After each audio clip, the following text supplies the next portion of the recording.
edition of the Energy Podcast. Ryan Ray alongside Dr. Energy herself, ellen-wald. Ellen, how's it going? It's been an interesting couple of days. We had a very interesting time trying to get back from New Jersey on American Airlines, and I'm totally going to trash talk them now because our flight was completely full and loaded and ready to leave the gate on time from Philadelphia, except the pilots were missing.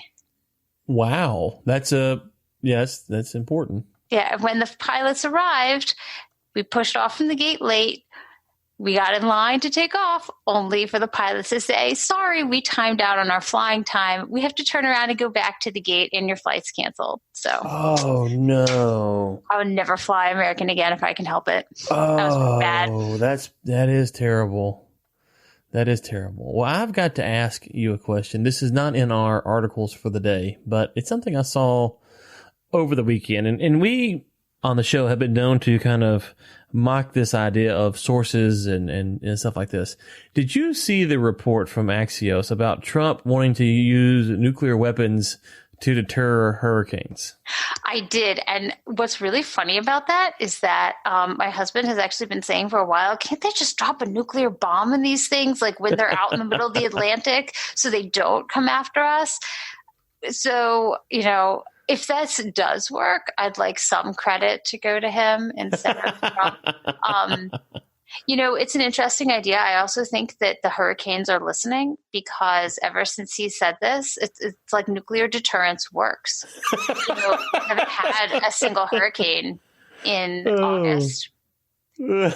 So think about that. Well, when it was last year or 2 years ago. Well, who was the actress that came out and said that Mother Nature was mad that we elected Trump? So I guess he has to fight back.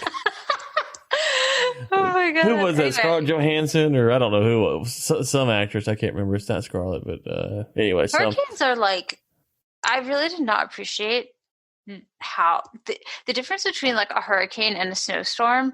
It's like a million times worse because with a snowstorm, you have a general idea of what's going to happen and that like it's coming and there will be snow and you will stay inside your house and you might lose power, but like it's snow, it'll melt.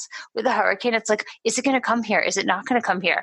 It could go there. You could be ready for it. And then like 10 hours before it's supposed to come, it goes somewhere completely different. Right. I hate these things. I think that they have taken several years off of my life in terms of stress. Well, and with the snowstorm, if you have a fire and you have shelter, you can pretty much survive it. With a hurricane, being inside isn't necessarily any advantage, depending on what. No, because you're afraid a tree's going to fall and kill you. Okay, well, let's get into the show. Let's start off with our favorite publication to talk about, the Wall Street Journal. Electric vehicle shift will keep a lid on oil prices. Auto industry moves away from conventional engines more rapidly than oil bulls would hope. That's a tongue twister there for a redneck like me. Ellen, is the future in EVs now because it wasn't last year or the year before or the year before or the year before? Yeah. Well, now that Tesla's solar panels are apparently exploding, I don't know. I see this constantly. And then, so you see these things. So here's a report. Okay. What is it? Rystad Energy reported this week that sales of diesel car models are down more than 95% over the past 6 years in Norway as they're replaced by electric vehicles. Okay, that's great. But remember, we're talking about Norway. Aren't they for sale? Or is that not who Trump's wanting to buy? No, that's Greenland's for sale. And apparently Denmark owns Greenland. Sorry. Apparently, by the way, this is not the first time the United States has offered to buy Greenland. Apparently, during like the Cold War, they thought about like buying it and putting a base there because Greenland is actually the Iceland, though, right? And Iceland's actually the Greenland. Isn't it like the backwards name thing there? Yeah.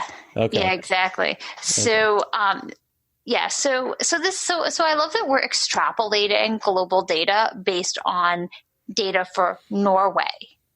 Okay. Data for Norway. Norway, which is not a big country. Okay. And also has an insane amount of incentives to buy electric vehicles. So people are taking advantage of all of these government subsidies and incentives to buy electric vehicles. But where are you going in Norway? Who in Norway needs to drive more than 300, 400 miles? According to Google, we're not talking about Texas or Florida or Idaho. Right. Well, according to Google, Norway's population as of 2017 was 5.258 million people, which is not even the population of what, I don't know how many Houston has in it, but it's a pretty large population. Yeah, it's pretty big. So, very small population is what you're getting at, in a small area.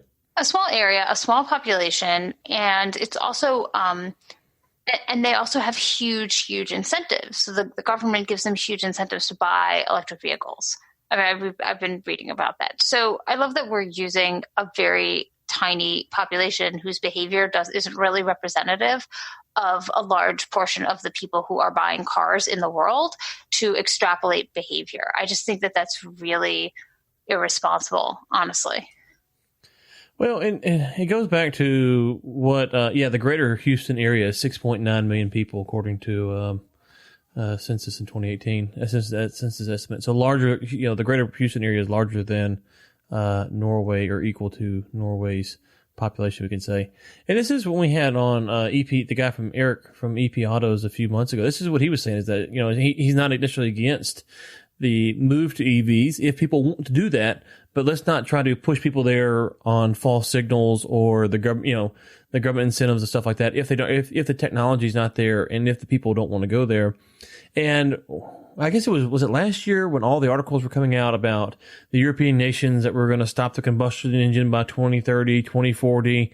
And it feels like that was great headlines back then. But as we inch that way, you might see somewhere like Denmark where maybe that becomes a reality. But if you have any substantial driving needs, like I haven't been to England, I know you have. I can't imagine, as crowded as those streets look, all of those going to EVs and then the charging nightmare that becomes. Yeah, especially considering that they've had problems just keeping the lights on in the summer in London. Right. And, I know people, there's been a lot of talk, I don't know why, but it seems like right now there's a lot of talk about the traffic out in LA. And so, it's, again, we've talked about, was it 15 minutes to charge up the thing, 20 minutes to charge up the Tesla, I believe it is? Oh, it's way longer than that. That's only if you have some supercharger. Remember we covered an article in the Wall Street Journal about this. It basically was interviewing, they went around and there was some charging station in some highway somewhere, and they were interviewing people who were stopped there, and people were waiting hours because the stations, it wasn't optimized for some reason, either their car couldn't handle it, so it was charging more slowly, but everything was charging more slowly. I mean, look, I don't like to name. Well, we do name names sometimes on here, but so there's a guy I follow on Twitter, Jason Bordoff, who runs a global energy something or other at Columbia, and he used to be an advisor for Obama, and he has an EV. And he's very pro EV. He's very pro carbon tax, all that stuff. And he writes regularly about the issues he has with range. He said sometime over the summer, he had to get to a hospital, and he had to stop at a Wawa or something to charge his car. For anyone who doesn't know, Wawa is 7-Eleven, just in the Northeast. Excellent coffee. If you ever have an opportunity to go to a Wawa, I highly recommend it. And not just if you have to charge your EV. But he's sitting there on Twitter being I am here waiting to charge my car so I can drive myself to the hospital. And then he posted some picture the other day of just barely made it home. He had 5% left in his battery. Range anxiety is real. When you talk to people who've had to drive EVs, they're I can't handle this. It's not good enough. It's just not good enough for what people expect from a car. I don't want to rain on the EV parade, and I'm sure it's super fun to drive a Tesla and super amazing, but it just doesn't work for most people. If Tesla wants to give us a couple cars, we'll be happy to demo them for you free of charge. So here's my thing on this. If you go down to later on in the article, and the listeners will link to this in the show notes, it says, in a more aggressive scenario laid out by the IEA, there will be 930 million electric cars on the road by 2040, or about half the global car fleet, compared with just 5 million in 2018. Demand for oil for road transport would be more than 18 million barrels lower than it is today.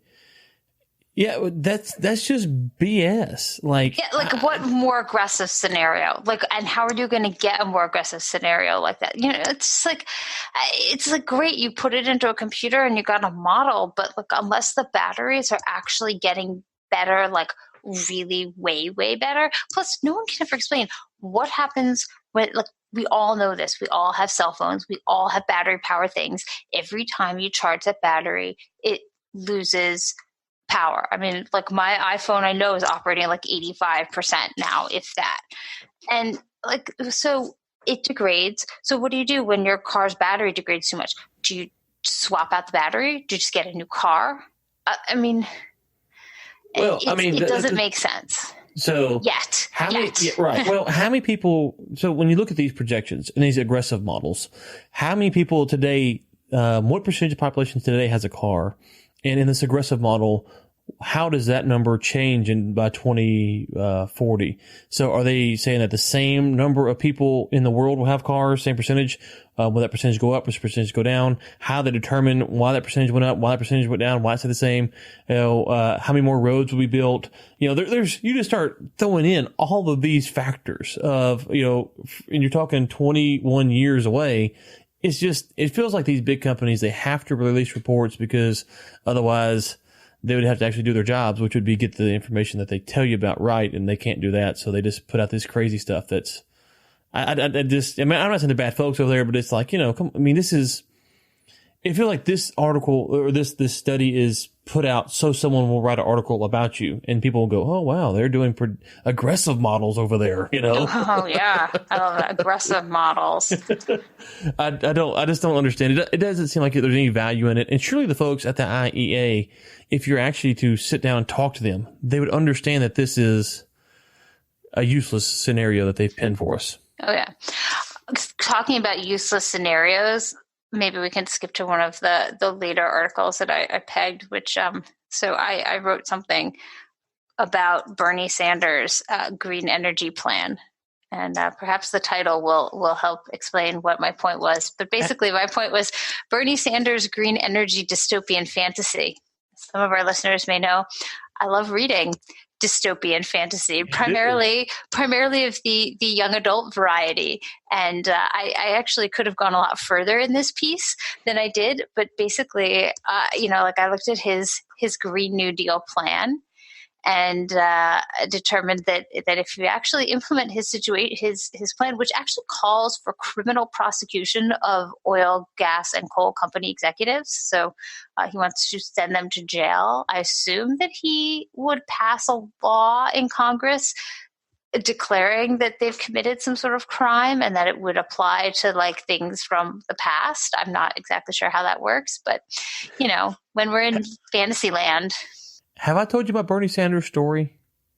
Oh, I don't know. Please do. Okay. So, the Global Energy Leaders podcast, the show that me and you met on, we had a guest that came on there at least once, we'll say. And this was back before we were doing this show. And that show may still been going on. I don't remember.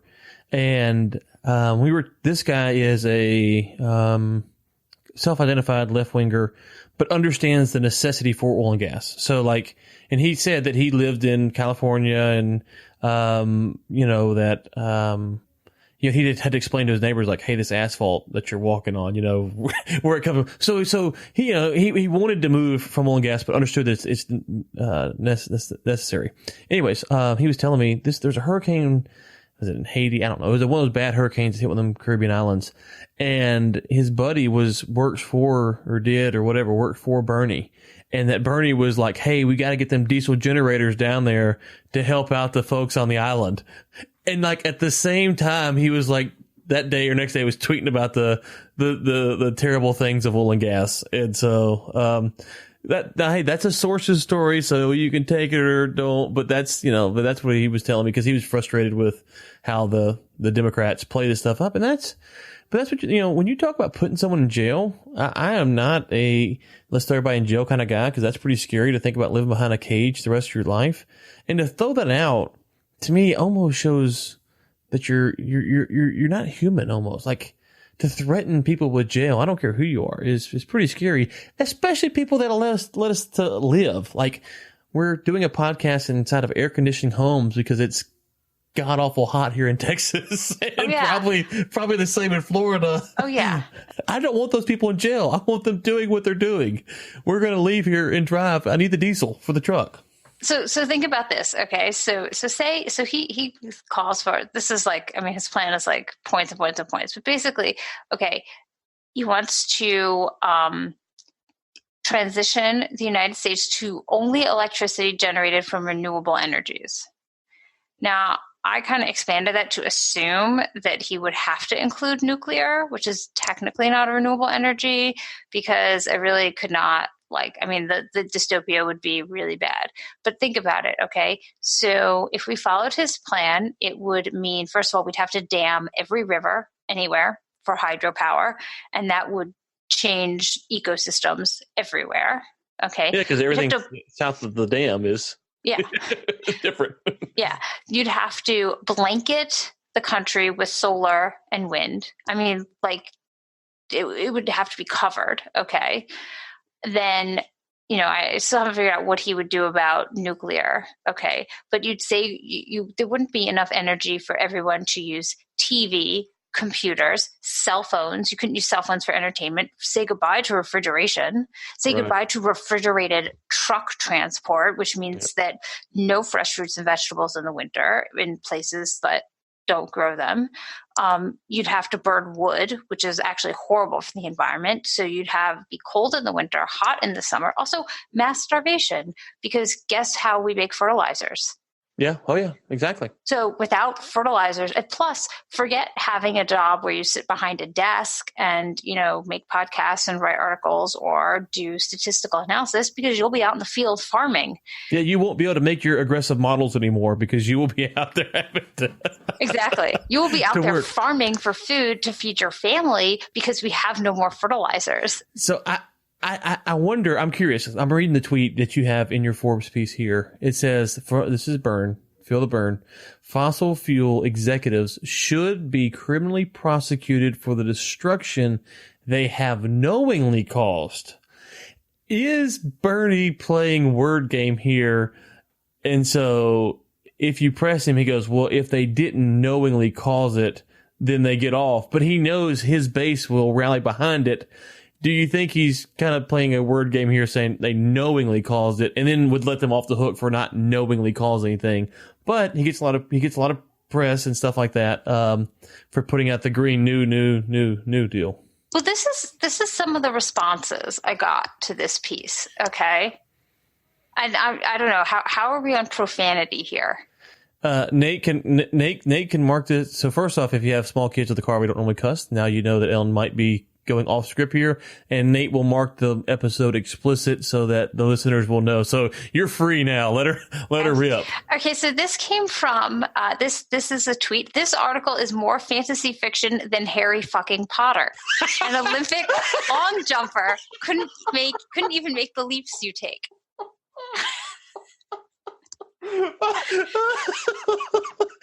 then Harry.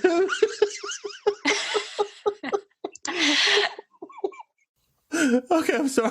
I didn't expect you to come out so strong with the first one. Wait. Want to hear this one? Yeah, let's hear it. Ellen, in 30 years, I plan to show your neoliberal propaganda to the younger generation in your family, or perhaps they will Google #ellen-wald and barf. Well, hold on. When's the last time? You have elementary school age kids, so you probably hear the word barf a bit more than people who don't. But like, I really thought that using that word was out of style in like 5th grade. What did they call you? A neo what? Neoliberal. Well, hold on. Neoliberals are people who favor like free market capitalism. But you're right wing. I had to look at it. I know. I'm also a right wing propagandist, along with You are just a propaganda machine. Yeah. Okay. Bernie might be over the top, but you're just plain ignorant. This person says, read a book once in a while and you might realize that we need radical change if we hope to save humanity. I'll give up planes and driving to Grand Canyon if it means my kids will have a livable future. Will you give up refrigeration and air conditioning? I got a problem. I take offense to that. How dare you suggest that someone cut down a tree? How dare you? Where does that person get off? When you want to read a book, you have to use gasoline and you cut down a tree and the tree dies. Okay. How dare they suggest that? Yep. How about what unmitigated hogwash? Now, as a redneck, I got it. That's pretty good. That's hogwash. We like hogwash. Let's see. Wow, what a childish article. This sounds like almost a Tesla fan club and the Bernie fan club has conspired against you. Yeah. Well, so I looked some of these people up, and apparently some of them are like Antifa people. This article is sensationalist drivel. Yeah. No one beat the Harry Potter reference. Harry Potter. I kind of like that the best. That's definitely my favorite one. Could you just read that one again? It was so good. Oh, wait. Here's another one. You're a moron. The Amazon is on fire. It's the wettest place on earth, and you want to attack the best plan ever put forth to tackle our environmental problems? Unbelievable. Oh, this is going to stop the Amazon from burning. I didn't know he had like a fire suppression system for the Amazon built into this thing. Honestly, though, if I can write more fantasy fiction than Harry effing Potter, maybe I'm in the wrong business and I should actually be exploring the world of fantasy fiction. Yeah, I could totally. I think I will write a fictionalized. Take Bernie Sanders' plan and imagine the world in 20 years. I'm going to write, I'm going to do that. I'm going to write like a short story or something about what the world would be like. We'll have it. See, what I didn't do in this article was say that while the rest of the world is in darkness, cold, hungry, and burning up in the summer, there will of course be an elite who has everything, who flies on jet planes. Yeah. He'll need it. I think your opening paragraph, your final paragraph could be your opening one. You could say like, I awakened to darkness. We never traveled anymore. Yeah. It's hot in the summer and cold in the winter. I think that last paragraph might be, and she made like $1 billion off them Harry Potter books. So don't forget me if you do that. So. Oh no, definitely won't. Anyway, so. That's so good. Yeah. The irony is that she probably supports the Bernie Sanders plan, the Harry Potter lady. I can't remember. Oh yeah, well she's got enough money, won't bother her. Exactly. That's like, and what about President Obama buying a huge mansion on Martha's Vineyard? Like, isn't that like if you really believe that the oceans are going to rise to cover all like shoreline in the next 10 years, would you really spend $15 million on a mansion on the sea? And didn't he say that that people have enough money at some point, they don't need to keep getting it? And how does a guy go from being like a community activist to buying a $15 million, like that's really weird. Like you went from community activist to senator to president to 15 million. Like how? I don't, please, I'd like to see those tax returns as well. Here's another one. What a shitty piece. Short and to the point. I'd like to also to just say that I think that just about all of these comments came from men. I haven't gotten any of these negative comments from women. So I'm not sure why. That's interesting. It's an interesting thing to think about. Like, is it like I generally don't get profanity from women on the internet, on Twitter. Although they could be women masquerading as men. So maybe, you don't really know people's identity on Twitter. That is true. Okay, let's move on to oil price slips 0.6% as global growth fears. Fed comments weigh on crude. Crude got heavy over the weekend, I suppose, with the Fed coming out and saying, I didn't think the Fed's comments were really that market moving, but you got to have a reason to move the market, I suppose. Yeah, exactly. I love the way that they're all like the Fed's comments coming out of Jackson Hole, out of Wyoming. Any negative Jackson Hole guidance, it's like Jackson Hole. We must remind everyone that the Fed is in Jackson Hole, Wyoming. Right. Which, by the way, is so overrated. Guys, southeastern Wyoming, way better. So the Fed, I think if you're watching the Fed, you're praying It depends on what you're praying for, I suppose. But if the Fed indicates at all that they're going to raise the interest rates, I think that would be the most damaging thing that they could do to the economy. Of course, some people would argue that's good in the long haul, but regardless, the Fed seems to be doing what Trump wants them to do, regardless of whether that's good for the long term or not. Yeah, I mean, it just seems like they don't do it quite as fast as he wants them to do, maybe. But, I mean, it's interesting. I just think it's another example of the fact that oil is tracking other markets. It's tracking equities. It's tracking, it's not really moving on its own. Like, if equities markets don't like what the Fed says, then oil is just going to follow. And it seems like that's the most important influence right now on oil. And I'm not really sure that that's accurate. I mean, like, everyone's like, recession. And yeah, the numbers in Europe don't look good. But United States is not Europe. And the numbers are a lot more mixed in the United States than they are in Europe. And I think, like we were talking about last time, how much of this is like everyone thinks a recession is coming, therefore a recession will come because like everyone believes it. Right. But I think that right now oil is really tracking equities markets and I mean, I don't know, maybe that will stop. It says right now oil drops 1% as possible U.S.-Iran meeting raises oversupply concerns. Like, come on, what the heck? Like, really? Like oil markets are really dropping because they suddenly think that everything's going to be solved with Iran and there's going to be 4 million more barrels a day on the market? Come on. Really? You're that concerned over it? I don't think that's true. Yeah, it's so hard because if you looked at, there was a number report, I saw it on Market Watch, I think last week, about the jobs numbers. And it basically said that the job numbers, let me see here. I got it right here. So U.S. created 501,000 fewer jobs since 2018 than previously reported, new figures show. And part of the issue with these numbers is when they go back and revise them, they're usually not as good as they initially reported, but no one knows how to kind of deal with that. It's like, okay, well, if we go back, and there was 500,000 less jobs created than we thought. Well, how do you get it off by 500,000, A? But B, what does that do for things? And then, so you say, well, the government's incompetent. So I'm in that camp firmly. How do you measure these numbers as you're talking about versus like the piece we talked about briefly last week or 2 weeks ago with the RV sales? So are we looking at the government numbers going, okay, the government actually showing pretty positive numbers, but the RV people, they're really concerned. And so which of those two is actually the better indicator of what's going on? And I think it really just depends on what people want to take as an indicator. I don't think there is a better indicator at this point. I mean, like, everyone's freaking out about the inverted yield curve 2 weeks ago and now, or last week or whatever it was. And now, have you heard anyone talking about it? Also, we've got to remember, it's August. Everyone is away.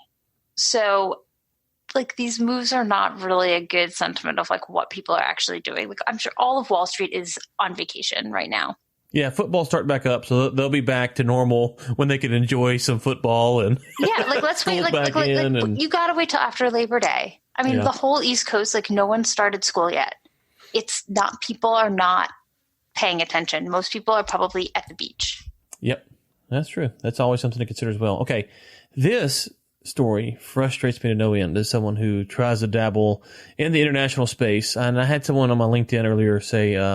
I put a post up on LinkedIn and said something to the effect of, I'm going to work more on international stuff in 2019. Trump, nope. Because he came out on Thursday or Friday, leave China, come back home, and and all that stuff with his tweets. Was it Thursday or Friday? He was saying that companies basically had to leave China, and then came back and doubled down and said he actually has the executive privilege to make companies do that.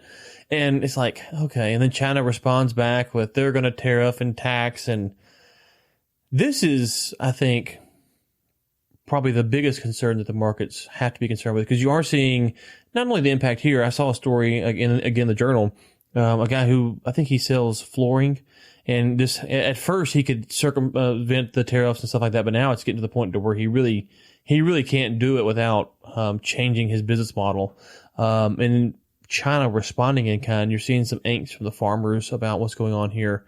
This seems to be more of a concern for U.S. companies, especially in the oil and gas industry. China not willing to buy our product could cause problems more so than anything else, I think, at this point. Yeah, I mean, I think it's serious. I do think, though, that there's a very one-sided discussion, and I understand why it's like this, but there's a very large focus on what the tariffs are doing to the United States business, and there's a complete lack of discussion about what it's doing actually to China.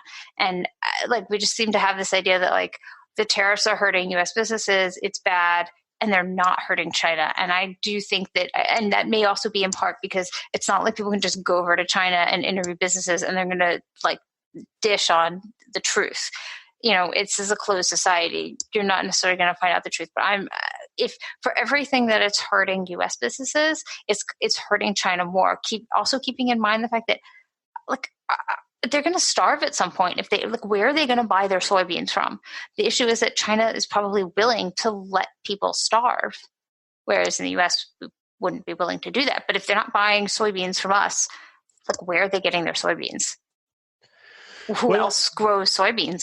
So I think it's horrible. I think what it is doing to U.S. businesses, but I do think that there's not quite enough focus on the fact that it's surely hurting Chinese people as much, if not more, in some respects. Well, I guess the thing is, if you kind of subscribe, and I think it's fair to say that on some level recessions are not caused, but the idea that's sparked by, if you haven't had one for a while, people start saying, okay, well, when is the next one coming? Then that conversation starts talking, which gets people maybe to look at the data differently or try to source it out. I guess the question is going to be, if the economy does, go into a pullback or a recession or whatever, can Trump then sign a deal to get it back out? Or once it kind of goes over that cliff, if it does go over the cliff, is it something that he's going to go, it's too much too soon and he can't fix it? So even then they could be theoretically hurting more than we are, but it's just, you can't do anything in time to stop it. And so that's why I think he's playing with fire and he continues to play with fire. And he could, I was telling someone the other day, I said, I feel like Trump's at the point now where he will either go down as the greatest president of all time or the worst. So he will either do some things, because he's not going middle of the road. He's going big or going home. And so either he will hit a bunch of home runs and we're going to go, wow, okay. All those people who said he was brilliant, they get to walk around with their chest poked out for a while, or all the people who say he's idiots, they get to walk out, there's going to be a lot of crow to be eaten, and I can't get a read on where it is. And I think the further thing, just from policy standpoint aside, is the fact that he does set a lot of dangerous precedents, regardless of how much negotiating he is doing. The precedents he sets on public policy are, I think, of concern for especially those right-wing folks. I think it's definitely a go big or go home. It could totally, fall apart, or it could work. And, we're going to have to see. I'm glad I'm not the one in that chair, because I don't think I'd be able to make those kind of decisions. But, I did there was a question that I saw on Twitter. A woman that I know on Twitter asked this question, and I think it's actually a really good question. And I did not obviously know the answer to it, but maybe either you do or maybe one of our listeners could chime in. But she was wondering whether, I want to just find this and correctly phrase it. Let's see. She said, she wants to know, regarding these tariffs, if crude oil is produced in Canada, shipped by rail to the U.S. Gulf Coast, then would it be subject to the 5% tariff, or would it be a cheaper alternative for the Chinese to buy than U.S. crude, because it wouldn't actually be subject to the U.S. tariff because it was produced in Canada? And how in the world do you figure that out? Okay, so let's run through that one more time so I can get my, I think maybe, okay. So you've got crude oil produced in Canada. Okay, so Canadian oil. Canadian oil gets shipped down to U.S. Gulf Coast. Mm-hmm. Gets put on a boat to China. Oh, just be shipped down to get on a boat. It's not refined at all. Yeah, I guess not. Okay. I mean, I don't know. Does that not happen? Does all Canadian crude? I mean, I think a lot of it does actually get refined probably in the Midwest, right?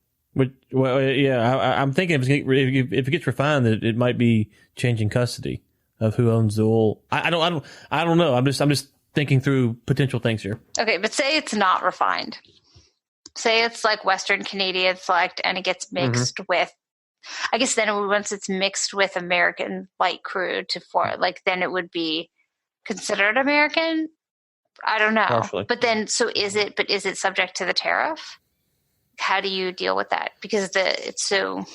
So on the tariff stuff that I've dealt with on the steel stuff from international is, do you have to have the mill certify where, now of course there's steel tariffs on every country in the world, so it doesn't really matter, but you still have to have the mill certify where the metal is ordered from. So where does it come from? They have to certify that it comes from this country in this grade. So even though the mill that we're dealing with is in South Africa, they have to, and they say that that it's coming from South Africa, they have to certify that it actually is, so that they're not buying like Chinese steel, bringing it in, and then, making that for the product. So when it goes through the U.S. And it gets on a ship to leave the U.S., I would assume that the procedures are going to be somewhat similar.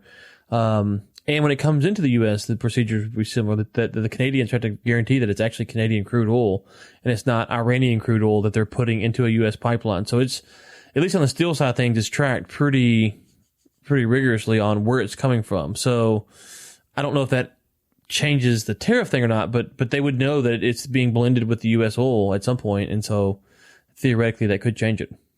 I don't know the answer. I just for what little I've dealt with it, I can tell you they do. You clearly know more than I do. So maybe if any of our listeners are up on that, they could send us a note. And yeah, because the liability of the importer of record there, and that's what I don't know with the Canadian in the U.S. It might be different because of some of our trade agreements. Could be different than what I'm doing with South Africa, but whoever's bringing it to the States, at least from the South Africa stuff, has certain liabilities. So, okay, I know we're running up against the clock. Let's get one quick article here about climate change could rain on Saudi-Aramco's IPO parade. Ellen, they were going to throw a parade. Apparently, they're not now because climate change, #reasons. I've canceled many a parade due to climate change reasons. So, it happens. So, real quick. Yeah, I always, when these articles come out, I always have to wonder, is this just like, hey, Bob, we need an article today, and he just spins the wheel, and it's like climate change. He spins it again. It's like Aramco, and then he just merges something together, that's just what it was. Yeah. Or two things put together. Right. Just two random things. He just puts them together and he just writes an article. And so is it that the person actually believes it, or is it, like you just slide the tinfoil hat on. You're like, okay, hey, let's get that Aramco IPO down so we can buy some shares before it shoots to the roof. I don't know what's going on here. So according to Natasha Landell Mills, who is in charge of integrating environment, social governance considerations into investing at London-based asset manager Saracen and Partners, this is what she says: Saudi Aramco is a really interesting test as to whether the market is getting serious about pricing in energy transition risk. The longer the IPO gets delayed, the less willing the market will be to price it favorably, because gradually investors are going to need to ask questions about how valuable those resources are in a world that is trying to get down to net zero emissions by 2050, which is really funny because, I love the wording, net zero emissions by 2050. That doesn't mean not using carbon. Net zero emissions is a fancy way of saying offsets. It's a fancy way of saying buying offsets. So all that means is that they're just going to be buying more offsets. It doesn't mean they're actually cutting use. Yeah, theoretically, you could actually increase the use exponentially if you had a way to offset it in some other mannerism. So yeah, it doesn't mean anything. But the other thing is that if oil, for some reason, that this recession talk is overblown and the economy, China gets a deal done, everyone gets a deal done, Trump signs them all, and the global economy starts soaring and the demand for oil goes up, and we're like, oh my God, $100 oil. I got a feeling folks is going to want to invest in Aramco. I'm just saying, if the oil price changes, all of this kind of goes away too. Well, and one of the other things that I mentioned, going back to my dystopia, Bernie Sanders dystopia thing, is that if we really are serious about like decreasing use of carbon-based fuels, then we're going to need a lot more plastics, because you're going to need to make things a lot lighter. And guess what plastics are made out of? Yeah, exactly. Petroleum. Yeah. Fossil fuels. So even if you're not using fossil fuels for your internal combustion engines, which have all been outlawed, and no one's driving cars because they're bicycling or taking their horse-covered, their horses into town, they're still going to need plastics, because anyone who is flying on anything. I just think that it's so premature to say like, oh, climate change. First of all, climate change doesn't make Aramco less valuable. It's the industrialized world's reaction to climate change that could make Aramco less valuable. Let's just remember that. Like, it's not climate. Climate is just climate. It doesn't like have policy.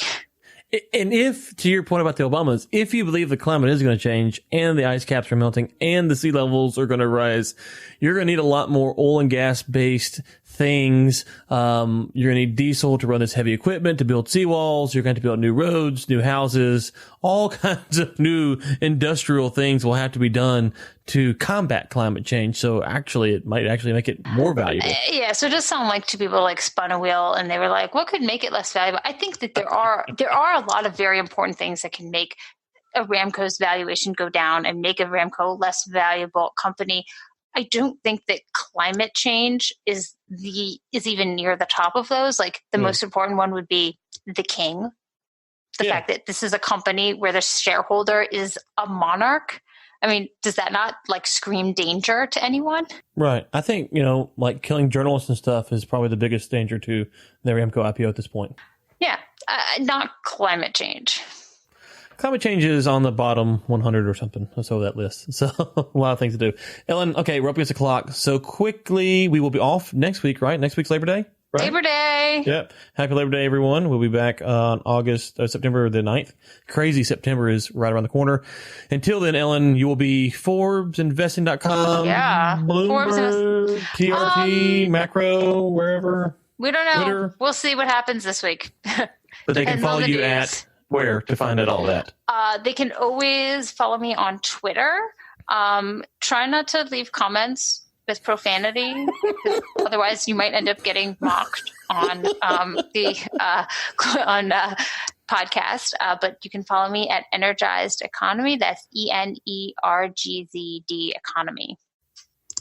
Okay, well, good deal. I will be on the Oil and Gas Podcast, Oil and Gas Contractors Connect, this show, and Bring in the Closers with Ben Samuels. And I wanted to say I had a shout out to a listener who reached out. If you are that listener, I'm shouting you out. I don't remember who it was or where I saw them at. But anyways, I did see someone who was a fan of the show. I'll have to dig that up and bring it up next time we're on. Ellen, it was good to be on the show again. And unless climate change kills us,